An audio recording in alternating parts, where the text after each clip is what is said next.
Can I start mentioning some names? Just tell me what you think about them, or if you worked with Sure. them, or any good stories. All right. Undertaker. Had a lot of respect, and rightfully so.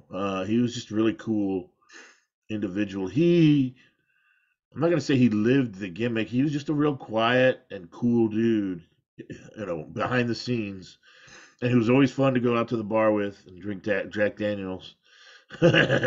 so, but he was at the top of the game, and he played the game perfectly. That's for sure. Anybody that gets 30 plus years at that company, I mean, you gotta respect that. So, yeah, that was Taker. Yokozuna. Another guy that was very well respected. I loved Rodney. It was those two guys more than anybody else. I was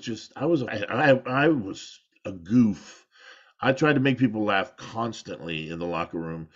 And two of my biggest projects were always Yokozuna and Undertaker because they wouldn't laugh at shit. And I could always get Yokozuna to laugh because I was so stupid.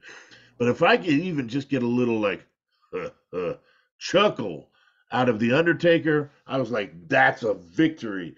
But yeah, I was just such a goof. But those two guys, again, rightfully so, were very well respected, and it was just such a shame Rodney had to kind of leave the earth at such a young age. But that was kind of his downfall was eating and continuously gaining that weight.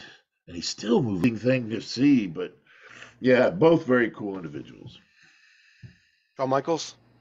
I haven't talked to him since then, but I understand that he's changed and all that stuff. But he was just so arrogant, and but he played the game right. That's for sure. He used to always say you can either make friends or make money in this business, and he definitely didn't make friends, but he made money. So I got to respect that. Um, but if I thought he was a prick, I would tell him to his face he was a prick, and that didn't go over well because he was like basically the top guy, so or in the mix to be the top guy always. So you know, uh, I got along with him. I got along with everybody, but Shawn was very arrogant in those days. Scott Hall. Scott Hall, I loved Scott Hall, man. Scott Hall was when I got when I was at my, I guess, worst in terms of drugs and alcohol. Me and Scott were kind of hanging buddies sometimes. If we were on the road together and there wasn't really any other clique members around, he would substitute me and we'd go out together. And, you know, we were lucky if we could make the 6 a.m. flight the next day. But, um, Scott, he was just an interesting character. I always respected him. He was in Florida when I was coming up in high school and I watched him a lot. I actually went up there and wrestled like when I was 18 or 19. I was a skinny kid, and I went up and did an enhancement match up at the Tampa Sportatorium for back in the last days of championship wrestling from Florida when it was already becoming NWA / WCW. And he was there as Big Scott Hall, and I wrestled in a match with him. And I remember when I ended up years later going to the WWF and working with him, I told him about it.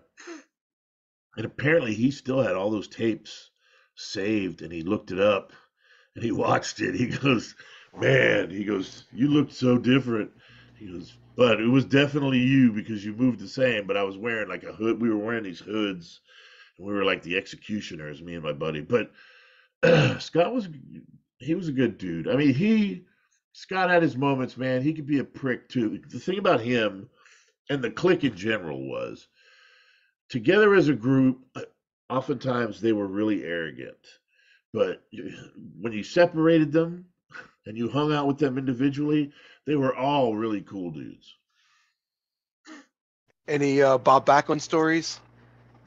Oh yeah, I've told this story before. It's been a while, but when he turned heel and he was doing the chicken wing thing and working the angle with Brett, um, I worked with him on a very short house show loop one time. I want to say it was like up in Washington or something, but you know, again, I was the guy that was always the first to the bar after shows, and this bar we were going to was literally right across the street from the arena. And so, I was in there, and I was sitting with Yoko and Undertaker, and we were all drinking Jack Daniels, and I was kind of walking around, and I looked up, and I see Bob Backlund running by, and he's wearing a suit like Bob Backlund does. And he ran through there, and I went out to the main bar, and there was tons of people, and I saw him at the end of the bar with some fans around him, and I walked up to him, and I was so shocked that Bob Backlund was out with the boys at the bar. I patted him on the shoulder, and I go, Bob, it's really good to see you out, man. Now, mind you, I just wrestled him at the building that night. He turned around and started screaming at me at the top of his lungs.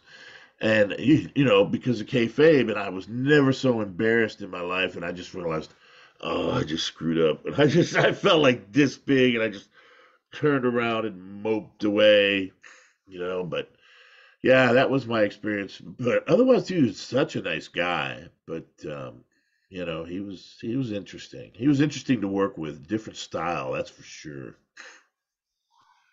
I have a few funny Bob Backlund moments. I wrestled Bob on an indie show, and afterwards, I said, Bob, my dad was such a big fan of yours as well. Would you mind signing a picture for him? He looks at me, he looks at the picture, and he goes, I'll give you the picture, but I can't sign it unless you can recite all 50 presidents. Yeah, he did I was that. like, That was his gimmick. I'm For signing Bob, anything, you had to yeah. recite the presidents. Like, Bob, we just worked. I mean, but, Didn't nothing, matter. nothing. Nothing. Another time, my buddy Tommy Fierro runs the 80s Con I know Tommy. conventions. Yeah. Yeah, he had Bob. He had Bob in for a convention. I work all Tommy's events. So the night before, we're at the bar. We're talking to Bob. Mr. Backlund, blah blah blah. Being very respectful. The next day at the convention, I bring his book over to him, and again, Mr. Backlund, I love this book. Would you mind signing it, Mike? He gets about this far from my face and goes, "Where did you get the book?" And I go, Amazon. He gets even closer. Like, we're nose to nose now, Mike. I can feel him breathing. He goes, why didn't you buy it from my website? What do I say? There's nothing I'm going to say that's going to make this go well. And I'm like, Mr. Backlund, I had no idea you had a website. He goes, $40. I go, to sign, Bob, you're at an autograph signing. That's what you're here to do. He goes, if you didn't buy it from my website, it's $40. I said, Mr. Backlund, have a wonderful day. I'm here if you need me. I'm working the event, blah, blah, blah. But I could feel the man breathing on me. He was so close to me. They used to say he didn't, back when he was wrestling, he didn't tell his family that it was a work. They all believed, he was really the champion of this. I was like, wow, that's dedication, man.